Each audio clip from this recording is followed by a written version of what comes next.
अजर अमर त्रय काल सत्य जो अनंत चेतन, निज अनुभव से जान जात जो शांत तेज घन। निर्विकार निर्द्वंद सदा सरोपर सोए, ते पद दर्शक देव रहन युत बोधक जोई। ऐसो मुक्त स्वरूप जो श्री गुरुवर के चरण चिते, शीस झुकावत दास ये जन्म मरण भय हरण हिते।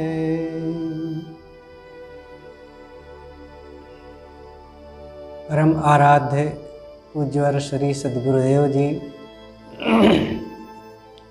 बुद्ध मंगल में पूजनीय संत समाज, सम्माननीय सज्जनों एवं श्रद्धा मूर्ति भक्तिमयी माताओं बहनों, हमारी भारतीय परंपरा में वेद सबसे पुराने ग्रंथ हैं और वेद 4 हैं: ऋग्वेद, सामवेद, यजुर्वेद, अथर्ववेद। ये सभी शास्त्र वेद ऋषियों के बनाए हुए ग्रंथ हैं। वेदों में कर्मकांडों की भरमार है। वैदिक ऋषि ज़्यादातर जड़ देवताओं की उपासना करते थे। उनके देवताओं में हैं जैसे इंद्र, वरुण, मरुत, शनि, अग्नि, सूर्य, दधिक्रा और अनेक ग्रह, नक्षत्र आदि। ये सब उनके देवता हैं। ये समय के अंतराल में लोगों के उपास्य भी बदलते रहते हैं। तो वैदिक ऋषि इन सब की उपासना करते थे,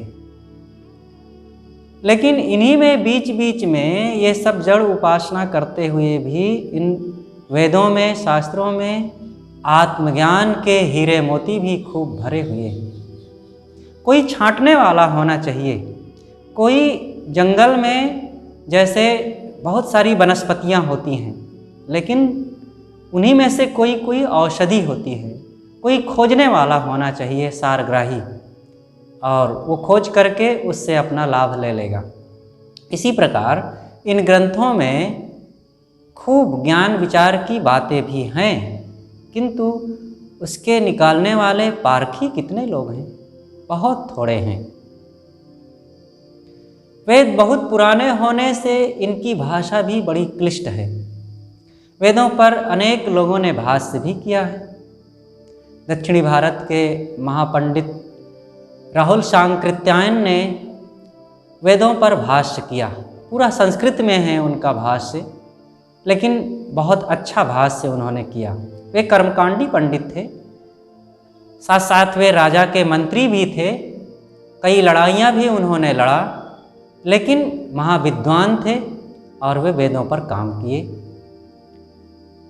इधर महाराष्ट्र के एक महापंडित श्री सातवलेकर जी एक विद्वान हुए। इन्होंने चारों वेदों पर अच्छा काम किया है। स्वामी दयानंद सरस्वती ने भी वेदों पर भाष्य लिखा है। और इधर 21वीं शताब्दी की शुरुआत में हमारे पूज्यवर गुरुदेव सद्गुरु श्री अभिलाष साहेब जी ने वेदों पर पारखी दृष्टि डाली और वेद क्या कहते हैं नामक ग्रंथ उन्होंने लिखा, जो अत्यंत महत्वपूर्ण है। वेदों की अपनी एक परंपरा है। वेदों को समझने के लिए वेदों के बाद और भी बहुत सारे ग्रंथ बने, जिन्हें हम वैदिक साहित्य कहते हैं। उन वैदिक साहित्य में स्मृति ग्रंथ, सूत्र ग्रंथ, ब्राह्मण ग्रंथ, आरण्यक ग्रंथ और उपनिषदें, ये सब वैदिक साहित्य में आते हैं। इन सबको वैदिक साहित्य कह करके हम एक वेदों का प्लेटफार्म तैयार करते हैं और इनमें ये सारे शास्त्र आते हैं। इन सब का आदर होना चाहिए। इन सब में ज्ञान के और जीवन कल्याण के बहुत से हीरे मोती बिखरे हुए हैं। लेकिन हमारी परंपरा कुछ आज की ऐसी है कि कुछ लोग तो एक सिरे से सब कुछ सत्य मान करके उसको अपनाना चाहते हैं, और कुछ लोग होते हैं जो सबको कूड़ेदान में फेंक देना चाहते हैं कि ये सब गड़बड़ गड़रियों के गीत हैं और इनको पढ़ने की कोई ज़रूरत नहीं है, ये सब अनपढ़ गंवार लोगों के बनाए हुए पुस्तकें हैं। लेकिन ऐसा नहीं है। दोनों में से बीच का रास्ता होना चाहिए। ना पूरी तरह से फेंकने की ज़रूरत है और ना पूरी तरह से सब कुछ मान लेने की ज़रूरत है। आज समय बदला हुआ है। उस समय जो वेदों में, शास्त्रों में बातें आई हैं, उस समय के देश काल परिस्थिति और आवश्यकताओं के अनुसार लिखे गए हैं। तो उनमें से बहुत सारी बातें युगबाह्य हो गई हैं, तो उनको छोड़ देना चाहिए। लेकिन जो काम की बातें हैं, कुछ ऐसी बातें होती हैं जो शाश्वत होती हैं, कभी भी वो युगबाह्य नहीं हो सकती हैं। और ऐसे विचार जो हैं उन ग्रंथों से हमें छांटना चाहिए और निकाल करके उसका जीवन में उपयोग करना चाहिए। तो इन वैदिक साहित्यों में से उपनिषदें बहुत महत्वपूर्ण हैं, जो मुख्य रूप से 11 उपनिषदें हैं। यद्यपि उपनिषदों में 100 से अधिक भी हैं, लेकिन खास रूप से 11 उपनिषदें मानी गई हैं। वो हैं ईश, केन, कठ, मुंडक, मांडूक्य, बृहद्रढ़क उपनिषद, तैत्तिरीय उपनिषद, श्वेताश्वतर उपनिषद। इस प्रकार से ये कुल 11 उपनिषदें हैं और इन्हीं 11 पर स्वामी शंकराचार्य ने भी काम किया है। उन्होंने भाष्य लिखा है और इन्हीं 11 उपनिषदों पर सद्गुरु श्री अभिलाष साहेब जी ने भी उपनिषद सौरभ नाम का एक ग्रंथ लिखा है, जो उपनिषदों के सार भाग, आत्मज्ञान की बातें जो सुगंधी रूप में हैं, उन सबको छांट करके गुरुदेव जी ने लिखा है।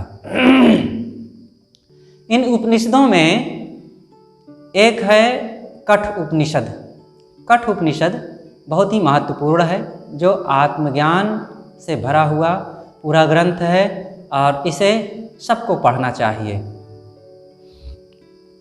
जिसमें यमाचार्य नचिकेता के संवाद के रूप में आत्मज्ञान का बहुत रोचक उपदेश इसमें दिया गया है। आइए हम उसी पर कुछ चर्चाएं करते हैं। सबसे पहले नचिकेता के बारे में हम जान लें कि नचिकेता कौन है। वाजस्रवस नाम का एक ऋषि है जो यज्ञ कर रहा था।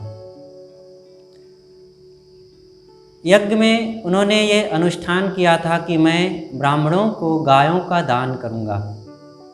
दान देने के लिए अपने गौशाला से वाजस्रवस कुछ ऐसी गायें छांट करके लाए थे जो दूध देना और बच्चे देना तो बड़ा मुश्किल है। वो ठीक से गोबर भी नहीं दे सकती थी, चारे भी नहीं खा सकती थी, इतनी बूढ़ी, दुबली और कमज़ोर थी। वाजस्रवस का एक बेटा था जिसका नाम था नचिकेता। वह अभी कुमार था, लेकिन बहुत तेज और होनहार बुद्धि का था। पिता को ऐसी बूढ़ी, कमज़ोर एवं निरर्थक गायों का दान करते देख करके उसे बड़ा कष्ट हुआ। उसने सोचा कि पिताजी ऐसी गायों का दान कर रहे हैं, जिसे देंगे उसको कोई फ़ायदा नहीं होगा, और फिर ऐसी निष्क्रिय निरर्थक गायों को दान करके पिताजी को क्या लाभ होगा। दान तो प्रिय वस्तु का करना चाहिए। पिताजी का प्रिय मैं हूँ, अगर वे मुझे ही दान कर दें तो उन्हें अपने प्रिय के लिए अच्छी चीज़ें संग्रह करने का जो मोह है वह ही समाप्त हो जाए, क्योंकि वे अच्छी अच्छी गायें गौशाला में छोड़ रखे हैं। जो बूढ़ी, कमज़ोर, निरर्थक गायें हैं उनका दान कर रहे हैं। चलो पिताजी से पूछते हैं कि पिताजी, दान स्वरूप आप मुझे किसे दे रहे हैं। नचिकेता गया और पिताजी से कहता है कि पिताजी, आप दान स्वरूप मुझे किसे दे रहे हैं। ऐसी अनसुहाती बातें सुन करके वाजस्रवस को क्रोध आ गया और वे क्रोध को संभाल करके चुप रहे, कुछ बोले नहीं। दूसरी बार नचिकेता पूछता है कि पिताजी, दान स्वरूप आप मुझे किसे दे रहे हैं। पुनः वाजस्रवस को बहुत क्रोध आया, लेकिन वे शांत रहे, बोले नहीं। नचिकेता तीसरी बार पुनः पूछता है कि पिताजी आप बताइए, दान स्वरूप मुझे किसे दे रहे हैं। अब वाजस्रवस का क्रोध संभाले न संभला और वे भड़क कर जोर से बोल उठे, तुम्हें यमराज को दे रहे हैं। नचिकेता सोचता है कि मैं अपने बहुत से साथियों में प्रथम श्रेणी का हूँ, बहुतों में मध्यम स्तर का हूँ, लेकिन अधम तो किसी में नहीं हूँ। फिर भी पिताजी मुझ पर क्यों क्रुद्ध हो गए, और कौन सा ऐसा काम हो गया है जो करने के लिए मुझे नचिकेता के पास भेज रहे हैं पिताजी। लेकिन ठीक है, पिता की आज्ञा है और मैं जाऊंगा। और इधर वाजस्रवस बेटे को यमराज के लिए कह करके अब वो अनुताप में जलने लगे कि मैं कैसे क्रोध में कह दिया, अब ये लड़का मानेगा नहीं, चला जाएगा। और मन में बहुत पीड़ित हो गए। नचिकेता समझ गया, वो पिता के पास जाता है और कहता है कि पिताजी आप आत्मग्लानि में क्यों जल रहे हैं। अनुपस्य यथा पूर्वे प्रतिपस्य तथा परे सस्यमेव मर्त्यः पच्यते सस्यमेवा जायते पुनः। अपने पूर्व के लोगों पर देखिए, उन्होंने अपने वचन को खाली नहीं जाने दिया। मनुष्य तो फसल की तरह है, जैसे फसल उगती है, बढ़ती है, पकती है और पीली होकर के एक दिन गिर जाती है। ऐसे ये सभी मनुष्य हैं। ये जन्मते हैं, कुछ दिन जी करके, भाग दौड़ करके, बूढ़े हो करके थोड़े दिनों में ख़त्म हो जाते हैं। यहाँ कोई सदा स्थिर नहीं रहता। लेकिन जिसने अपने वचन को व्यर्थ कर दिया, उसका जीवन व्यर्थ चला गया। इसलिए पिताजी, आपका वचन, कहा हुआ वचन व्यर्थ नहीं जाना चाहिए। और आप चिंता ना करें, मुझे जाने दीजिए, मैं यमराज के यहाँ जाऊँगा। और ऐसा कह करके नचिकेता यमराज के यहाँ चला जाता है। ऐसा संयोग कि यमराज जी घर पर नहीं है। घर के लोगों ने नचिकेता का स्वागत किया और कहा कि आप आइए, बैठिए, विश्राम कीजिए, जल भोजन ग्रहण कीजिए, यमराज आएंगे तब मिल लीजिएगा। नचिकेता ने कहा कि मैं जिस काम से आया हूँ वह काम करूँगा। मैं यमराज से मिल करके अपनी बातों का समाधान करना चाहूँगा। यहाँ मैं खाने और पीने, विश्राम करने के लिए नहीं आया हूँ। जब यमराज आ जाएंगे मैं उनसे बातें कर लूँगा, अपनी बातें कह दूँगा और वे मेरी शंकाओं का समाधान कर देंगे, मुझे संतोष हो जाएगा, तब मैं फिर अन्न भोजन ग्रहण करूँगा।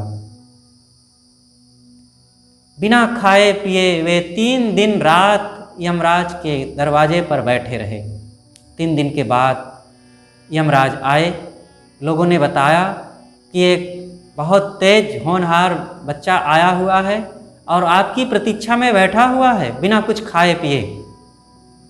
यमाचार्य को बहुत कष्ट हुआ और आकर के नचिकेता से मिलते हैं और कहते हैं कि नचिकेता, तुम 3 दिन रात बिना खाए पिए मेरे दरवाजे पर बैठे रहे, इस बात के लिए मुझे बहुत खेद है। तुम इन 3 दिन के उपवास के बदले में मुझसे 3 वरदान मांग लो। नचिकेता ने कहा, भगवान आप मुझे वरदान देना चाहते हैं तो बहुत ही शुभ है और मैं अवश्य मांगूंगा। नचिकेता 3 वरदान मांगता है। पहली बात वो मांगता है कि भगवान, जब मैं आपके द्वारा आपके पास से लौटाया जाऊं और जाकर के पिताजी से मिलूं तो मेरे पिताजी प्रसन्नतापूर्वक मुझे मिलें और उनकी सारी चिंता समाप्त हो जाए, क्योंकि मेरे यहाँ आने से वे काफ़ी पीड़ित हैं। इसलिए आप मुझे ये वरदान दीजिए कि मेरे पिता प्रसन्न हों। यमाचार्य ने कहा कि नचिकेता, तुम्हारे पिताजी प्रसन्नता से तुम्हें मिलेंगे और दूसरी बात कहो, तुम दूसरा क्या वरदान मांगना चाहते हो। नचिकेता ने दूसरी बात अग्नियों के बारे में पूछा, कर्मकांड, हवन, तर्पण, यज्ञ आदि के बारे में, उसका नियम विधान कैसे होता है, क्या होना चाहिए, उससे क्या लाभ होता है, तो इन सब बातों के बारे में पूछा। यमाचार्य ने उसके बारे में भी बताया। यमाचार्य ने कहा कि बेटा नचिकेता, तुम तीसरी बात भी पूछो, तुम क्या मांगना चाहते हो, तीसरा वर भी मांगो। नचिकेता ने जो तीसरी बात पूछा यमाचार्य से वो अत्यंत महत्वपूर्ण है और उसी के आधार पर यह पूरा कठ उपनिषद ही बनाया गया है। नचिकेता ने कहा कि भगवान, मैंने सुना है कि कुछ लोग कहते हैं कि मनुष्य के मर जाने के बाद कुछ नहीं बच रहती। एवं प्रेते विचिकित्सा मनुष्य अस्ति ते के नायमस्तीत चैके। कुछ लोग कहते हैं कि मनुष्य के मरने के बाद आत्मा नाम की कोई चीज़ नहीं बचती है, शरीर समाप्त हुआ, सब समाप्त हो जाता है। लेकिन कुछ लोग कहते हैं कि नहीं, शरीर खत्म होता है लेकिन शरीर के अंदर एक निश्चित आत्मा है जो अविनाशी है, वो नित्य है और वो बचा रहता है और वो अपने कर्मों का फल भोग पाता है। तो महाराज आप मुझे यह बताइए कि सत्य क्या है। तो यमाचार्य ने इस बारे में जो बताते हैं वो बहुत ही महत्वपूर्ण है। इस प्रसंग को अब हम यहीं पर समाप्त करते हैं। अगली बात यमाचार्य नचिकेता से क्या कहते हैं और इस तीसरे प्रश्न का समाधान कैसे करते हैं और उसका महत्व क्या है, उससे लाभ क्या होता है और इन सारी बातों से हमें क्या प्रेरणा मिलती है, और ये बहुत ही महत्वपूर्ण है। इस पर हम अगले खंड में चर्चा करते हैं। आज यहीं पर समाप्त करते हैं।